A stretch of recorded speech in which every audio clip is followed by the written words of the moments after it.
यमराज के बारे में आप सबने सुना ही होगा, क्योंकि हमारे धर्मशास्त्रों में कहा जाता कि कोई भी इंसान अपनी मृत्यु के बाद यमलोक और स्वर्गमलोक में जाता है।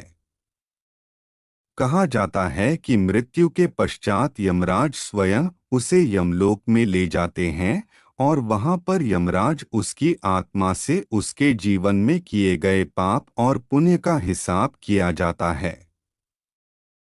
हमारे धर्मशास्त्रों में यमराज और यमलोक से संबंधित कई रहस्य है।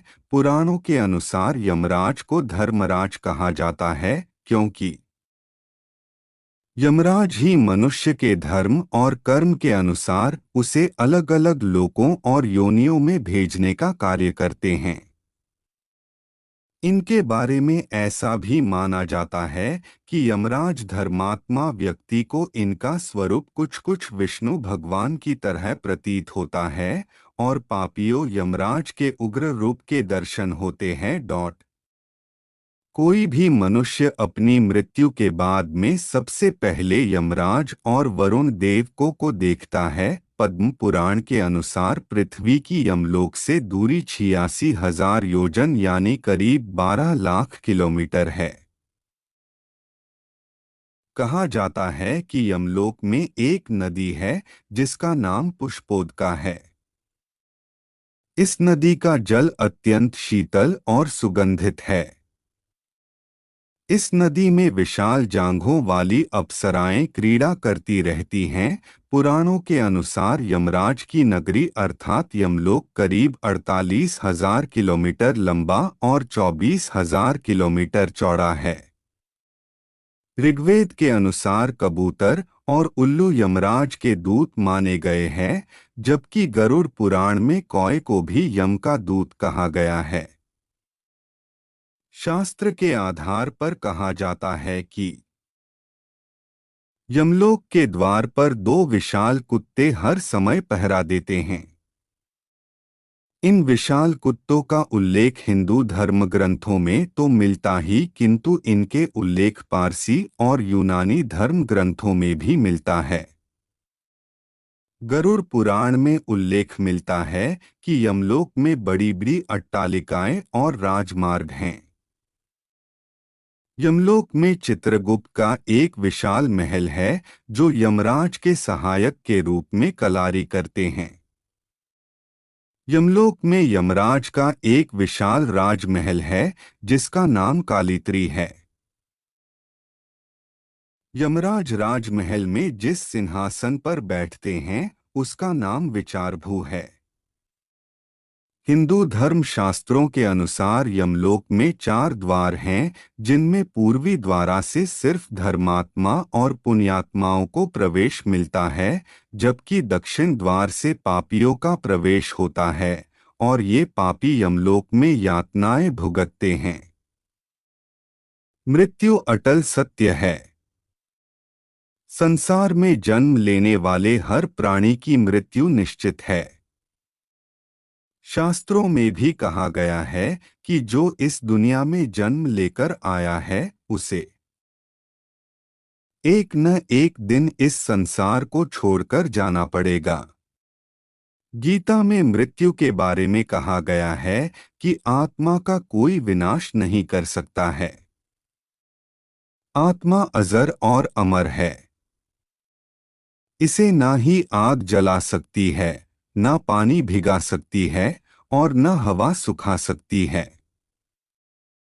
अब ऐसे में यह प्रश्न उठता है कि तब मृत्यु के बाद मृतक की आत्मा का क्या होता है?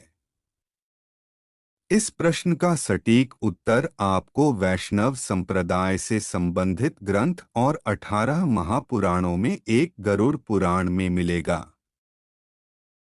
गरुड़ पुराण के 271 अध्याय में 16 अध्याय ऐसे हैं जो कि मृत्यु के बाद यमलोक की यात्रा, स्वर्ग और नरक आदि पर आधारित है। भगवान विष्णु ने गरुड़ पुराण में अपने वाहन पक्षीराज गरुड़ को जन्म मृत्यु के बारे में विस्तार से बताया गया है। इसके अनुसार मृत्यु के बाद जीवात्मा को नरक का कष्ट भोगना पड़ेगा या स्वर्ग की प्राप्ति होगी, यह व्यक्ति द्वारा जीवन में किए गए कर्मों पर आधारित होता है। गरुड़ पुराण में बताया गया है कि मृत्यु के बाद जीवात्मा को विभिन्न मार्गों से होकर गुजरना पड़ता है, जहां उसके पाप पुण्य का हिसाब किताब होता है। इसके बाद ही आत्मा आगे का सफर तय करती है।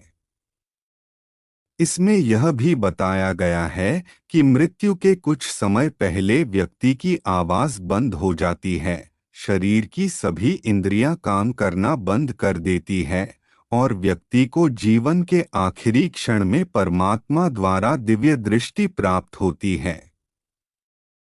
इसके बाद ही आत्मा शरीर का त्याग करती है। फिर यमराज के 2 यमदूत आते हैं और आत्मा को यमलोक ले जाते हैं।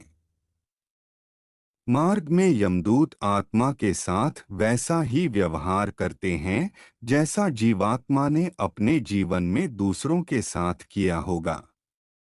गरुड़ पुराण ग्रंथ में यह भी बताया गया है कि मृत्यु के बाद आत्मा को 3 मार्गों से गुजरना पड़ता है।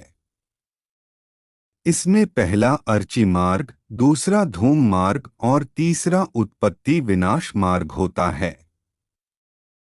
इसमें पहला मार्ग में देवलोक और ब्रह्मा लोक के लिए होता है, जो कि सर्वोच्च होता है। इसमें मरने के बाद ऐसे लोग जाते हैं जिन्होंने अपने जीवन में केवल अच्छे कर्म ही किए हों और पापों से दूर रहा हो। धूम मार्ग की यात्रा को पितृलोक की यात्रा कहा जाता है। वहीं तीसरे मार्ग की उत्पत्ति बहुत ही विनाशकारी मार्ग होती है। यह नरक की यात्रा होती है और इसमें जीवात्मा को बहुत कष्ट झेलने पड़ते हैं।